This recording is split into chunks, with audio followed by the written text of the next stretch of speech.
Pemerintah berencana membuka kembali bioskop. Benarkah pembukaan bioskop akan meningkatkan imunitas warga? Apa risiko pembukaan bioskop di tengah angka infeksi COVID-19 yang justru tengah melaju?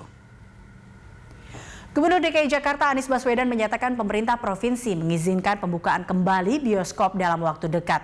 Keputusan ini sudah melalui pembahasan bersama Satgas Penanganan COVID-19, Kementerian Kesehatan, serta Kementerian Pariwisata dan Ekonomi Kreatif. Saat konferensi pers bersama juru bicara Satgas Penanganan COVID-19, Wiku Adhisa Smito di Jakarta 26 Agustus 2020, Gubernur Anies beralasan pembukaan kembali bioskop ini karena melihat negara lain juga telah melakukannya. Juru bicara Satuan Tugas Penanganan COVID-19 Wiku Adhisa Smito mengatakan tim pakar telah melakukan kajian selama beberapa pekan terakhir terkait rencana pembukaan bioskop dengan menimbang aspek kesehatan, sosial, dan ekonomi. Bioskop menurut Profesor Wiku penting untuk memberi hiburan masyarakat dan meningkatkan imunitas. Namun Ketua Umum Ikatan Ahli Kesehatan Masyarakat Indonesia (IAKMI) Ede Surya Darmawan mengatakan risiko saat menonton di bioskop justru lebih besar daripada manfaat imunitas itu sendiri. Risiko penularan menjadi besar karena penonton tak pernah tahu apakah ada orang tanpa gejala di dalam ruangan. Kemudian sirkulasi udara belum tentu mengarah keluar ke ventilasi yang semestinya. Risiko akan lebih besar jika ternyata udara hanya berputar di dalam ruangan selama berjam-jam. Lantaran situasi ini, Ketua Umum IAKMI Ede Surya Darmawan tidak menyarankan pembukaan bioskop. Apalagi bioskop umumnya berada di dalam mal. Dicemaskan orang akan makin banyak pergi ke mal. Rencana pembukaan bioskop di Jakarta juga menuai kritik Dekan Fakultas Kedokteran Universitas Indonesia, Ari Fahrial Syam, yang juga merupakan spesialis penyakit dalam. Ari menyatakan Indonesia tidak bisa meniru negara lain membuka bioskop karena situasi penanganan pandemi yang berbeda.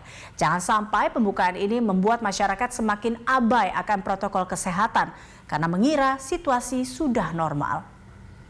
Faktor lain yang harus diperhitungkan menurut Profesor Ari adalah keberadaan orang tanpa gejala yang bisa menjadi sumber penularan di komunitas. Orang tanpa gejala ini sangat mungkin lolos dari pemeriksaan suhu. Sementara ruangan bioskop pada umumnya tertutup tanpa ventilasi dengan pendingin udara yang bersirkulasi di dalam ruangan. Ini akan meningkatkan paparan. Jelas menurut Dekan FKUI Ari Fahrial Syam, pembukaan bioskop khususnya untuk Jakarta tidak direkomendasikan. Ketua Satgas COVID-19 FKUI Anis Karuniawati menyatakan diskusi pakar lintas bidang ilmu di Fakultas Kedokteran Universitas Indonesia merekomendasikan pemerintah DKI Jakarta untuk menunda pembukaan bioskop sampai dengan waktu yang belum dapat ditetapkan. Anis Karuniawati mengingatkan laporan saintifik WHO 9 Juli 2020 penyebaran SARS-CoV-2 dapat melalui percikan airborne, kontak langsung, kontak tidak langsung, darah, ibu ke anak, dan hewan ke manusia. COVID-19 ini juga menular lewat jalur fecal oral, di mana virus masuk ke mulut melalui benda, makanan, atau minuman yang sudah terkontaminasi. Kemudian Anies menambahkan aerosol mengandung virus dapat terbentuk dari droplet yang menguap ataupun ketika seseorang berbicara atau bernapas. Mengacu data Satgas Penanganan COVID-19 pada 26 Agustus terjadi penambahan baru 2.306 kasus dalam sehari, sehingga totalnya menjadi 160.165 kasus. Sebagian besar penambahan ini disumbangkan Jakarta dengan 713 kasus. Rasio kasus positif COVID-19 di Indonesia secara akumulatif mencapai 13,2%, sedangkan di Jakarta 6,2%. Namun dalam sepekan terakhir, rasio kasus positif di Jakarta mencapai 9,8% yang menunjukkan tren peningkatan. Data pemerintah Provinsi DKI Jakarta, keterisian tempat tidur isolasi dari 67 rumah sakit rujukan COVID-19 di Jakarta juga terus meningkat. hingga mencapai 64% dari 4.456 yang tersedia.